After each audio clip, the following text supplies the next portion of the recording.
Marking guide development. In a previous video, we looked at how to distribute cut, and I proceeded with you through this worksheet to show you how you move from initial stand conditions to residual stand conditions. The difference then between the two is how much cut needs to occur in each of the diameter classes in order to move a stand from its current state to some desired future state. That desired future state is defined by our desired residual goals and objectives with regard to relative stand density, in our case 40%, and then a quadratic stand diameter that's gone up in some planned positive way. The amount of cut that's taking place 1 inch at a time is too complex to use in the field, and so we look to simplify that distribution of cut into marking guides, trying to come up with as few guidelines for cutting as possible. So marking guide development. This worksheet here is similar in structure to the previous one. Here's our initial stand condition, our residual stand condition, and here's that cut distribution as a function of basal area, or at least as described by basal area and number of trees per acre. In order to develop a more simple guide that'll be useful in the field for yourself or others marking a stand, we look to work with cut ratios, cut percentages, so focusing some on how much we're going to cut out of the stand, but we're also going to look to develop some guidelines that have to do with how much we're going to leave in the stand. And they're both here in this worksheet. We just need to make our way through it. Under this new column of cut percentages, I have for our trees 4 inch and up, recall that we're only working in the main crown canopy here, I've taken how much we're going to cut and compared to how much we started with. And in this particular case of the 4 inch trees, I started off with 2.3 square feet. I'm cutting 2.3 square feet. So I divide one by the other. I divide my cut by my initial, and I get a percentage of how much I'm going to cut. And you see that by this formula up here. So for this particular diameter class, and for those all the way through to 9 inches diameter, I'm going to cut 100% of what's in the stand. So that seems fairly straightforward. I do that for every row, and I produce a percentage of cut that will take place row by row, diameter by diameter.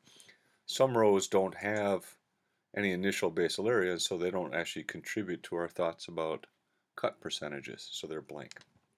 And you see the distribution then of cut as expressed by cut percentages. Again, too many of these to keep track in the field, and too refined really in terms of what we can do in any one spot within the stand. So then we look to simplify. And the way that we try to simplify is by developing as few cut rules as possible,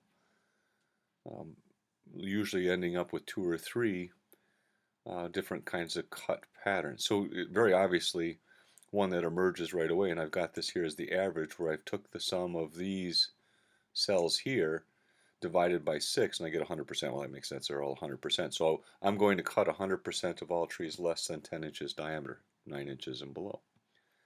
And in fact, I've described that over here. All trees less than 10 inches DBH are going to be cut. There's the average of that percentage.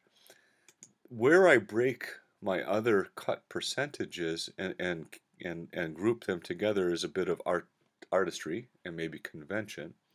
In this case here, I started to work up from my diameter that I had left alone in the previous grouping. And given that I do forestry work, I am interested to think about things in sort of product classes. So I'm actually used to thinking about things in 6-inch classes. So here's the end of a 6-inch class, 17 inches.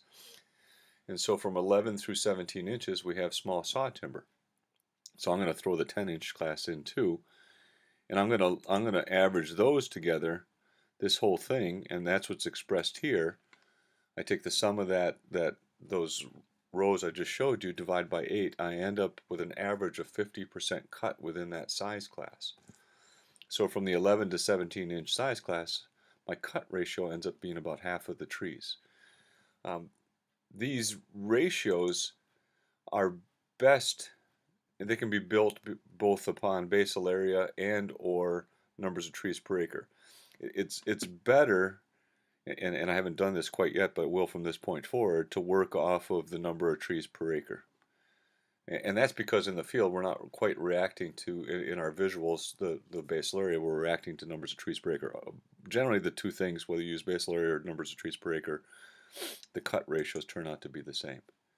But you see in this case here, I24 divided by B24, I'm working off a number of trees per acre, not basal area.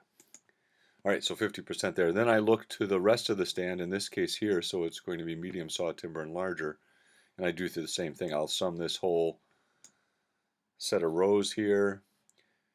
I'll do so over here. So from K32 through K41, I'm still looking to take the average down in some meaningful way. And I find out that on average, and I've skipped those 3 cells, at least I didn't put numbers in there because I have nothing to work with to begin with because the stand doesn't have any trees of that size. I end up looking to have on average cut 24%, which I round to 1 out of 4 of the trees greater than 17 inches. Those 3 components, those 3 cut ratios become critical to my marking guide because I can use those now and go out in the field in any local spot within the stand, make decisions on how much to cut based upon these very simple breakdowns of size class. I've actually accumulated those 3 things together in this marking guide, this written marking guide right here, that you would actually produce as a single sheet of guidance or maybe part of a larger prescription, but this is something you would give to the marking crew or your partner or take out to the field to remind yourself on what you're supposed to be doing where and when. And so here's those cut ratios from above simplified in this sort of form here so that you have these rules that you can actually use in the field. Leave rules, leave guides are also important. So here's residual basal area and his residual tree spacing. Our stand had a residual basal area of 52.5 square feet. I've rounded that to the nearest 10 square feet because of how we use basal area prisms to check ourselves. So it's best to think about these things in 10 if not 5-foot increments. So that comes right from our work before on developing a residual condition. This is an important one here when we're working in the main crown canopy. And sometimes you can do this residual tree spacing based upon different strata within the system, but for our case here we're only working in the main crown canopy. It turns out that when I leave 34 trees per acre, recall that from our previous calculations in the distribution of cut work, 34 trees per acre is equivalent to having trees perfectly spaced on square of sides with 36 feet. So the trees are 36 feet apart from each other on average with our marking. That's a pretty powerful leave guide. The way that we get that is shown here in this formula. The 43,560 is the square feet that we have within an acre. My residual number of trees per acre means I'm going to have a certain amount of square foot associated with each tree in terms of spatial occupancy. I take the square root of that and I'll get 36 feet. So altogether then, this is our marking guide. It combines both cut and leave guides. These 5 simple rules, 3 cut and 2 leave, would allow somebody to go out to the field that maybe had not even been in the stand before and fruitfully, productively, accurately, and accountably mark the stand to produce our desired outcome of 40% relative stand density with a new quadratic stand diameter. That then is marking guide development, and with that I think we are set to mark our stands.